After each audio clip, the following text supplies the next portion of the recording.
Hello friends, this is Dr. Nazar this side. तो let's continue with the neuroanatomy part. तो basics हमने देख लिए थे सेंट्रल नर्वस सिस्टम के कि सिंपैथेटिक सिस्टम क्या होता है, पैरासिम्पैथेटिक क्या होता है, ऑटोनॉमिक नर्वस सिस्टम क्या होता है, ठीक है, कॉन्शियस नॉन सबकॉन्शियस, ठीक है। तो बेसिकली और सारा कुछ हमने एक क्लासिफिकेशन और टैबुलर फॉर्म में हमने नोट डाउन कर लिया था। अब हम थोड़ा सा एनाटॉमिकल अप्रोच रखेंगे। अब हम लोग मेनिंजीज के बारे में पढ़ेंगे, ठीक। तो मेनिंजीज किसको बोलते हैं? मेनिंजीज बेसिकली ब्रेन कवरिंग्स को बोलते हैं, ब्रेन कवरिंग्स, ठीक है। तो ये ब्रेन कवरिंग्स बनाई गई हैं प्रोटेक्शन के लिए भी और डिफरेंट फिजियोलॉजिकल फंक्शंस के लिए भी, ठीक है। तो अब यहाँ पे मैं अगर ब्रेन बनाऊं, ये मेरा सेरिब्रल हेमिस्फीयर्स हो गए, ठीक। उसके बाद मिड ब्रेन, फिर उसके बाद पॉन्स मेडुला, और फिर उसके बाद स्पाइनल कॉर्ड, ठीक। तो कुछ इस तरह से हमारा ये सेंट्रल नर्वस सिस्टम हुआ। अब अलग अलग लेयर्स प्रेजेंट होती हैं। तो एक लेयर है जो सेंट्रल नर्वस सिस्टम के साथ कंटिन्यूस है, ठीक, एकदम चिपकी हुई है। कंटिन्यूस का मतलब हो गया कि एकदम चिपकी हुई है उसके साथ। ये जो शीट है या लेयर है, ये हमारे सेंट्रल नर्वस सिस्टम के साथ चिपकी हुई है, ओके। तो इसको हम लोग बोलते हैं पाया मैटर।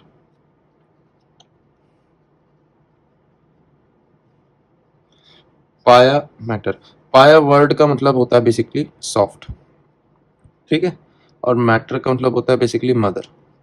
तो इसको इसीलिए ये नाम दिया गया है पाया मैटर, कि ये डिनोट करने के लिए कि बेसिकली ये एक सॉफ्ट मदर, एक कनेक्टिव टिश्यू का सपोर्ट सिस्टम है ये सेंट्रल नर्वस सिस्टम, ठीक है।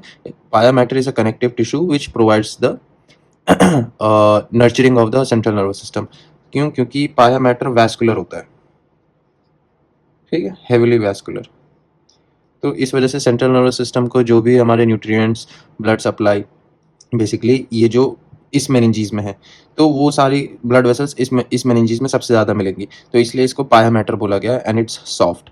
This layering covers the central nervous system, ठीक है। ये जो सेक्शन है ये बेसिकली हमारा कोरोनल सेक्शन है। तो अब हम लोग एक एक करके सारी लेयर्स को इस डायग्राम में बना लेते हैं कोरोनल सेक्शन में। इसके बाद मेरा अगला लेयर होगा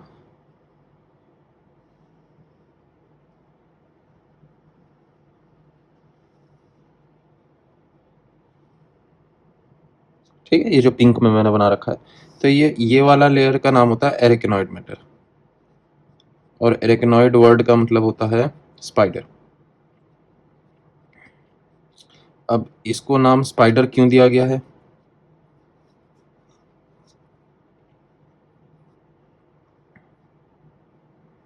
क्योंकि ये इसके पास बहुत सारे ट्रैबिकुलर मेश वर्क्स होते हैं, ठीक है। तो इसलिए इसका अपीयरेंस हमें एरेकिनॉइड जैसा देखने को मिलता है, ट्रैबिकुलर मेश वर्क्स होते हैं, ठीक है। तो इसलिए इस लेयर का नाम एरेकिनॉइड मैटर है एंड इट्स आफ्टर द पाया मैटर। इनसाइड आउट अगर मैं जा रहा हूँ तो पहले पाया मैटर है, उसके बाद एरेकिनॉइड मैटर है, ठीक। उसके बाद थर्ड लेयर हमारी जो है वेल नोन है, उसका नाम है ड्यूरा मैटर।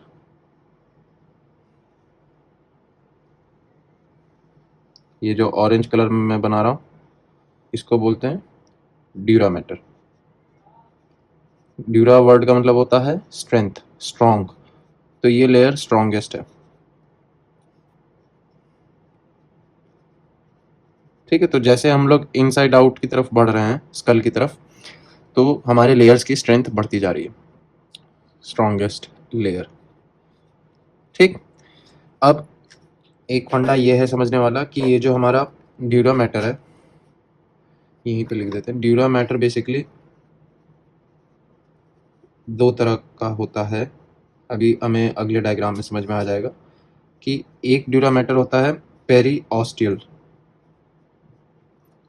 ठीक, और दूसरा ड्यूरा मैटर होता है मेनिंजियल।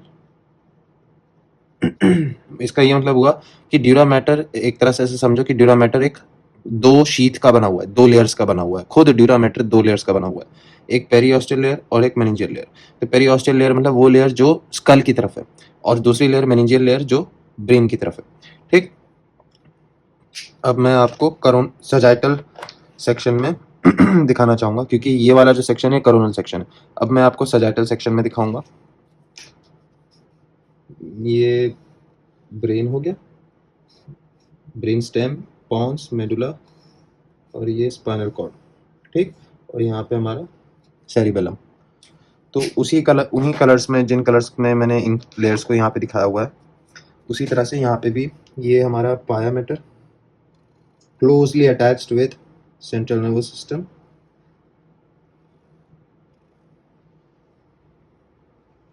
ठीक है, ये मेरा पाया मैटर हो गया। उसके बाद एरिकनॉइड मैटर आ जाएगा।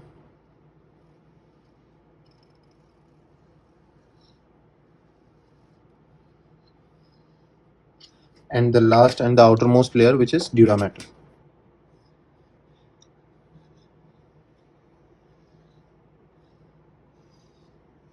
ठीक, अब खास बात यह है कि ड्यूरा मैटर मैंने बताया 2 लेयर्स में प्रेजेंट। तो बेसिकली अगर मैं इसको इस तरह से दिखाऊं, ये ऑरेंज लेयर में एक लेयर है ड्यूरा मैटर की, और इसी के साथ एक और लेयर है ड्यूरा मैटर की, जो कि आउटर एरिया पे है, बाहर की तरफ है, जिसको पेरियोस्टियल लेयर बोला गया है।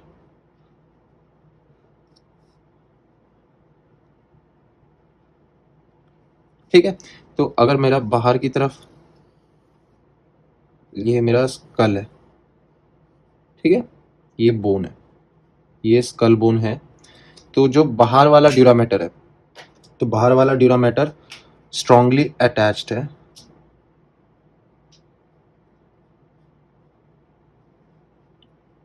बोन से।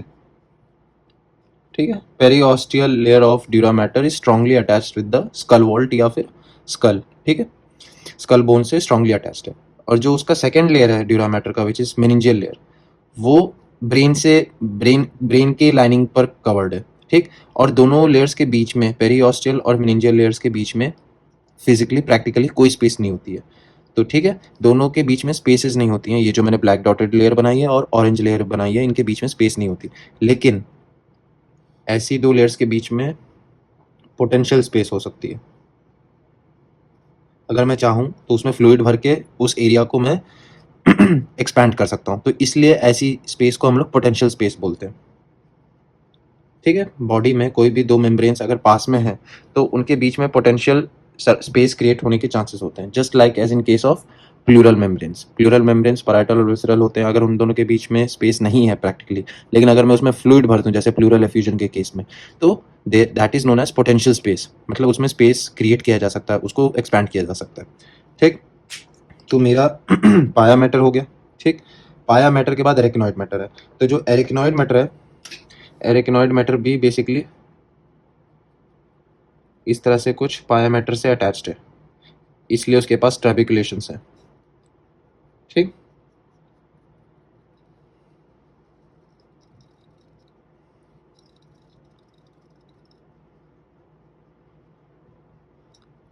और जैसे जैसे हमारा ये जो ड्यूरा मैटर है, तो मेनिंजियल लेयर कहीं कहीं पर पेरियोस्टियल लेयर से अलग हो जाती है, क्योंकि meningeal layer is along the brain surface. मतलब सेंट्रल नर्वस सिस्टम जो है उसके सरफेस के अलोंग हमारा मेनिंजियल लेयर है। Periosteal layer is towards the bone side and is attached to the skull bone. तो जहाँ जहाँ पे ग्रूव आएगा या सल्कस आएगा या गायरस आएगा ब्रेन का, ठीक, जहाँ जहाँ पे इंडेंटेशंस होंगे या डेप्थ में जाएगा ब्रेन, ठीक, तो वहाँ वहाँ हमारा meningeal layer of dura matter भी नीचे जाएगा। ठीक है, उस ग्रूव में। तो उस वजह से वो स्पेस क्रिएट होगी। अब जो स्पेस क्रिएट होगी उसको हम लोग एक नाम देते हैं। तो यहाँ पे अगर तुम ध्यान से देखो तो ये स्पेस क्रिएट हो गई। ये जो रेड में मैंने कलर किया है, ब्लैक डॉटेड हमारी लाइन क्या है, वो हमारी पेरियोस्टियल लेयर है, और जो ऑरेंज कलर की लाइन है वो मेनिंजियल लेयर है। ठीक है, तो अब यहाँ पे मैंने ये एक ट्रायंगल बनाया है, इसका मतलब यहाँ पे ये दोनों लेयर सेपरेट हुई हैं। ये फिजियोलॉजिकल है और नॉर्मल है।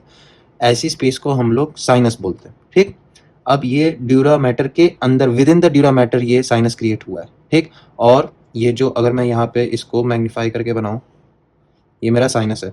और ये साइनस की खास बात यह है कि it is lined by endothelial cells. ठीक है, एंडोथेलियल सेल से लाइनिंग होती है, और बीच में जो ये जो स्पेस है, ये जो साइनस है, इसके अंदर से हमारा ब्लड फ्लो करता है। और किस तरह का ब्लड फ्लो होता है? ये जो ब्लड है ये वीनस ब्लड है, तो इसीलिए इसको बोलते हैं ड्यूरल वीनस साइनस। यहाँ से ये टर्म निकल के आता है ड्यूरल वीनस साइनस, तो इसको ड्यूरल वीनस साइनस बोलते हैं। ठीक, तो जहाँ जहाँ पे ब्रेन में कर्व्स आएंगे या इन डेप्थ वो आएंगे, क्या कहते हैं, ग्रूव्स आएंगे, तो वहाँ वहाँ हमारा ड्यूरा मैटर स्प्लिट हो जाएगा। तो जैसे स्प्लिट होगा तो वहाँ पे वीनस साइनसेस क्रिएट होंगे। इस मेनिंजीज के टॉपिक में ये जो मैंने बेसिक्स क्लियर यहाँ पे किए हैं एनाटॉमी के, न्यूरो एनाटॉमी के, अब इन पार्ट्स के थोड़े हमें क्लिनिकल एस्पेक्ट्स समझने होंगे। कुछ टॉपिक्स को एक ओवरव्यू में देखना होगा ताकि हम आगे न्यूरो मेडिसिन में उनको अप्लाई कर सकें। ठीक है, तो हमें बेसिकली 4 हेमरेजेस के बारे में पढ़ना है।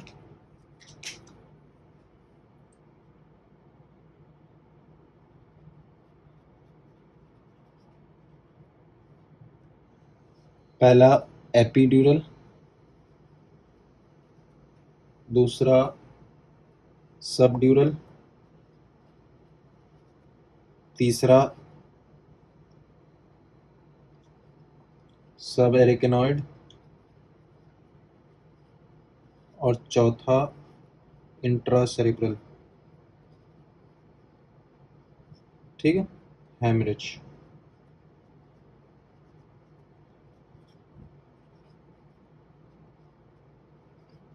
तो इन चारों के ये जो टर्म्स हैं, एपिड्यूरल, सबड्यूरल, सब एरिकेनॉइड, इनके वर्ड्स का जो ये जो टर्म्स का मतलब होता है, इनके नाम में ही ये छिपा हुआ है कि ये सारे हेमरेजेस या हेमाटोमास जो हैं कहाँ पे प्रेजेंट होंगे। हम इनके नाम से ही डिड्यूस कर सकते हैं, तो रटने की जरूरत नहीं पड़ेगी। एक बार कॉन्सेप्ट अगर समझ में आ गया, मैं आपको इसी डायग्राम में पहले तो दिखा देता हूँ।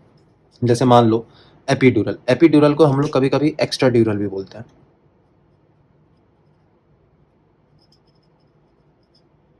एपिड्यूरल हेमरेज या एपिड्यूरल हेमाटोमा को हम लोग एक्स्ट्रा ड्यूरल या एक्स्ट्रा ड्यूरल हेमाटोमा हेमरेज भी बोलते हैं। ठीक, तो बेसिकली होता क्या है कि ये जो हमारी ड्यूरा मैटर की लेयर्स हैं, ठीक, एपी वर्ड का मतलब होता है ऊपर। तो यहीं पे मैं समझा के चलता हूँ। एपी वर्ड का मतलब होता है अबव। ठीक है, तो एपिड्यूरल का ये मतलब हुआ कि अबव ड्यूरा मैटर, पहली चीज।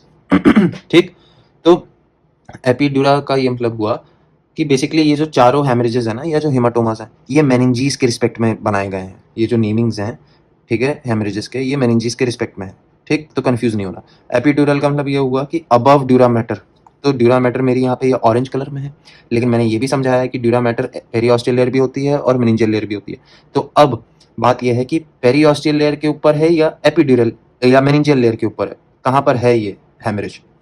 तो बेसिकली अगर मैं आपको इसी रेड मार्कर से दिखाऊं, तो ये जो ऑरेंज कलर का लाइन है ये तो मेरी meningeal layer of dura matter है, और जो ब्लैक डॉटेड लेयर है वो पेरिऑस्टियल लेयर है। तो इनके बीच में अगर हेमरेज हो गया तो इसको किस तरह का हेमाटोमा बोलेंगे? एपिड्यूरल हेमाटोमा या एपिड्यूरल हेमरेज, पहली चीज। क्योंकि मैंने ये बताया है कि मुझे मेनिंजीज के रिस्पेक्ट में बात करनी है। तो मेनिंजियल लेयर कौन है इनमें से? मेनिंजियल लेयर ये जो मैंने ऑरेंज में बनाई है, तो ऑरेंज लेयर के तो ऊपर है हेमाटोमा या हेमरेज, इसीलिए इस हेमाटोमा का नाम एपिड्यूरल हेमरेज या एपिड्यूरल हेमाटोमा दिया गया। ठीक, उसी तरह से सब ड्यूरल हेमरेज, सब ड्यूरल का सब वर्ड जो होता है, सब वर्ड का मतलब होता है बिलो समथिंग। तो इससे ये भी डिड्यूस मैं कर लूंगा कि it's saying the term is self explanatory. सब ड्यूरल का ये मतलब हुआ कि ड्यूरा मैटर के बिलो है। तो ड्यूरा मैटर तो मेरे दोनों लेयर्स हैं, पेरिऑस्टियल है, मेनिंजियल है। मेनिंजियल लेयर के नीचे, मतलब ऑरेंज वाली लेयर के नीचे अगर हेमाटोमा या हेमरेज है, तो इसको मैं बोलूंगा सब ड्यूरल हेमरेज। ठीक, अब मैं इस डायग्राम को हटाता हूं और थोड़ा सा जूम करके अब हम चारों डिस्कस करेंगे।